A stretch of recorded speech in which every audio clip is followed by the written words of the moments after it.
Hi Tarot friends, it's Jade here with Tarot Your Truth. Welcome back to my channel. And I am back again for day 2 of the hashtag 31 Days of Tarot run by Ethany. This is my first time doing this, and I'm going to be releasing a few videos all at the same time today because today or tomorrow, because I was away out of town for the first couple of days, so I'm just trying to catch up. So day 2, the prompt is, what are your top 5 tarot decks of 2019? And so I think you could read this a couple of different ways, and the way that I chose to read this was, what are the top 5 decks that I've worked with, that I've actually worked with, because I do have some decks that I think may get to the top 5, may get to that top 5 tier, but I haven't worked with them enough yet. So, all right, so this is the 5 decks here. So let's have a look, shall we? They're in no particular order, although maybe we'll start with my very first tarot deck that I purchased, the one that kickstarted this whole thing for me. Here, we'll move these out of the way, actually. And that is my Tarot de la Nuit from Lo Scarabeo. I do have, oh, I'm so sorry. I do have a walkthrough of this deck on my channel if you are interested. I edged the deck, I don't know what's going on there. I edged the deck in black. Actually, I'm sorry, sort of a dark purple to match the backs, which are reversible. This here is the extra card that comes with this deck, called Angel de la Nuit. And so I won't flip through all of them again because as I said, I do have a full flip through, but I adore this deck. You know, it's not to say that it is perfect. It's got its flaws. Everybody, as you can see here, is body beautiful, men and women. I don't believe there's anyone that is old. There are some popular references, like the Black Swan here, for example. She looks like she has some. She looks like she has some gray hair, but certainly not from her face. This to me looks like Daenerys from Game of Thrones. This is a nod to Alice in Wonderland. It's a tea party, which does go with the Three of Cups theme. Cinderella. Anyway, it is, so you can see the coloring is quite dark, but I wouldn't call this a dark deck. When people say, oh, we have a, you know, I want a dark deck for shadow work kind of thing, this looks like Elsa to me. And I wouldn't say it's a dark deck. The messages that I love this card. The messages that I've received from this deck are actually very uplifting. Okay, I won't flip through those, but or I won't flip through every single card because I could get distracted and do that. All right, that's the first deck. The second deck I have is one of 2 decks that I have called my soul decks, and that is in this tarot cloth, my Tarot of the Hidden Realms. This tarot deck, I just love this deck so much, and this is one that I mean, I haven't gotten a replacement deck, and I wonder whether I should, just because I love it so much, but I don't think it's going out of print anytime soon. This deck is normally thinner than this. I did reback it. I just put a clear contact paper. Can't try to see, there we go. It's actually less glossy than it was originally. And actually you can see a little air bubble there. But for the most part, you can't see anything. Can't even tell it's there. I took a great deal of care to make sure that I went over and removed any excess contact paper from the backs. And it works awesome. I didn't edge this one, which is interesting. Actually, I might still go back and do that, but anyhow, I adore this deck. As I said before, I think I call this one of the pieces of my soul deck because it is just, I don't even have the words. It is just so amazing for me. The messages it gives me are unbelievable. The artwork just draws me in, and the messages have been just so uplifting, but at the same time uplifting when I need it, and sort of in your face, and get your ass in gear when you need it type of thing. I've done readings for other people as well using this deck, and they've all, so far anyways, people have said that the readings have been spot on and just very, very insightful. Okay, I won't go through all of those because, again, as with the Tarot de la Nuit, I could very easily get distracted. I'm just going to move this out of the way. I'll wrap it back up later. Okay, my next deck, half the cards are out of here, which is why this looks so big. Because I was doing a big New Year's spread, and I laid the cards out, but then I didn't have time to actually do the interpretation, so I have to go back and do that, and don't have them. So this deck, I do have a walkthrough on my channel, so please feel free to check that out. And I did a couple modifications to this deck. So one, I edged it in this sort of purple. I don't know if I just felt that it went with the deck. Secondly, the backs, actually I don't have the original back anymore, but you can check out, I'll see if I can link the walkthrough, the original walkthrough, so you can see the backs. I wasn't crazy about the backs. It was sort of quartered, and it had blue and gold, or blue and yellow designs on the back, and I just wasn't crazy about them. So I decided to reback them, and I love it. This shiny paper is kind of shiny. It's actually sticker paper, so it came in 8.5 by 11 sheets. I bought it from the dollar store. Actually bought several colors, and then just in the end picked this purple. Actually, I did ask the deck whether it preferred purple or blue, and it came up with a purple.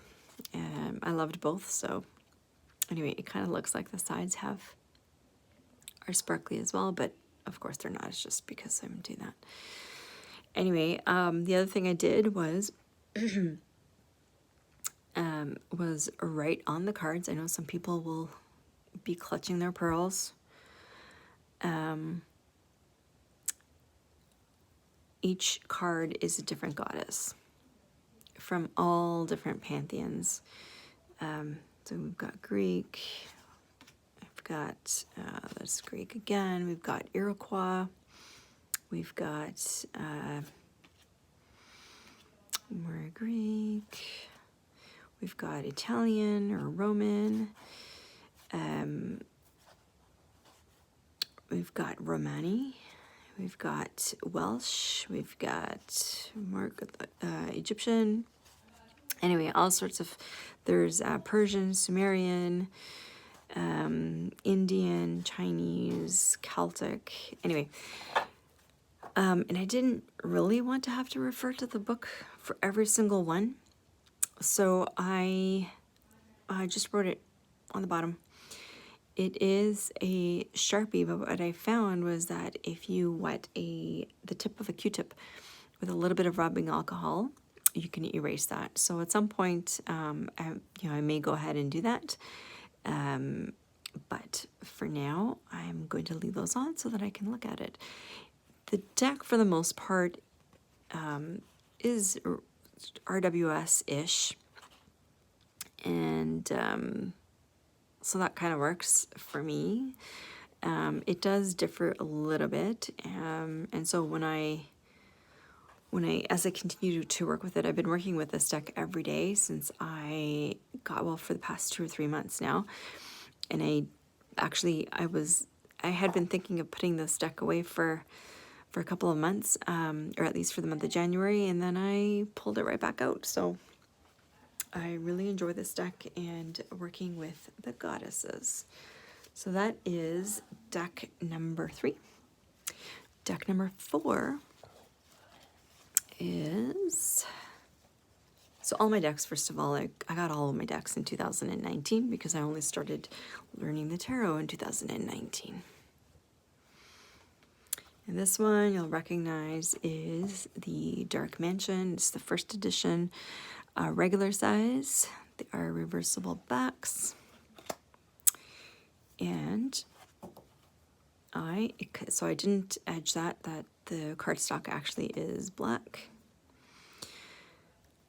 I adore this deck as well. I haven't worked with this as much as some of the others, but I love it, love it, love it. I do believe that I have a walkthrough of this deck. It may not have been posted yet, actually, but I will check that. But I love it so much. One of the complaints that I had, and that I've heard several other people have, is that the cardstock can stick. And all I did there was just apply a little bit of cornstarch, just very little, to the fronts and backs, and then wipe it off gently. And it is great now. It doesn't clump. It shuffles nicely. I did have to reapply after a couple of months, but that's okay. That doesn't bother me. It took me, I don't know, maybe 20 minutes for the entire thing. Most of the time was just wiping it off. So that is my deck number 4. I do have a video on my channel actually on how to apply the cornstarch or fanny powder if you're interested, and I will see if I can link that up here. Okay, and deck number 5, in another reading cloth that I made, is another one of the decks that I call a piece of my soul deck. Actually, it's not exactly this one. I grabbed the wrong one. This is the Ancient Italian. I was referring to the Sopraffino by Il Meneghello, but the artwork is basically the same, so I'm not going to bother to pull that one out right now because that would take me a few minutes. This one just speaks to me of my history, and I love this so much. I worked with this every day for a few months in 2019, and I'm actually pulling it out again in January, so this month, to work with it again. So I won't go through the entire deck. I do have a walkthrough of this deck on my channel as well as the Il Meneghello version. I'll see if I can link those. Yeah, if you have any questions, let me know about it. But I love this sun card. Love it, love it, love it. Anyway, I also love the moon card and the star. I just love this deck. I don't know what else to say about it. But anyway, I've pulled this out, and we'll be working with this deck again in the month of January. I'll wrap that up. So that is deck number 5, and sorry for the knocking, but I actually had to do an honorable mention, or let's just face it, I'm gonna just have top 6 decks because, well, it's my channel and I can. And this is a deck that I actually kind of bought on a whim.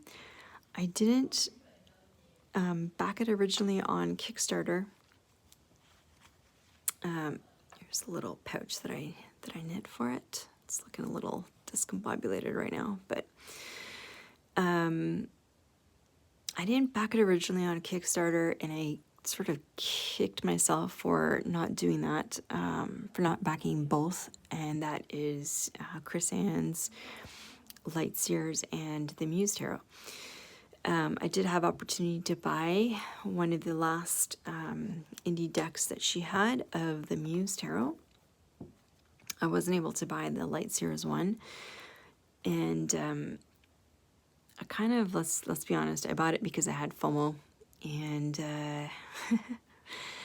yeah, that's really the only reason. I did like the colors, but it didn't grab me on screen, and this was really one of those decks where it wasn't until I had it in my hands that I really fell in love with it, and I adore this deck. The cardstock is thick. I do have a walkthrough actually of this deck on my channel as well, but I don't know what it is. I just adore it. I love the combination of the colors. The colors she's chosen are amazing. I love that she has taken her own take on, she's put her own take in some of the artwork on some of the cards. And yeah, I just love this so much. I use this every day since I got it, which I think I only got in November, and so I used it every day for all of November and December. And yeah, so this, I couldn't, even though I haven't worked with this deck as much as I have my other decks, I just had to add this one because I just love it so much. This death card is amazing, even though I'm not crazy about moths. Yeah, so I won't walk through the whole thing. I easily could just to look at them again because I love them that much. Anyway, so there are my 6 top tarot decks of 2019 that I have actually worked with. And I will see you in the next video. I believe that one is about the Oracle decks. So talk to you later. Bye.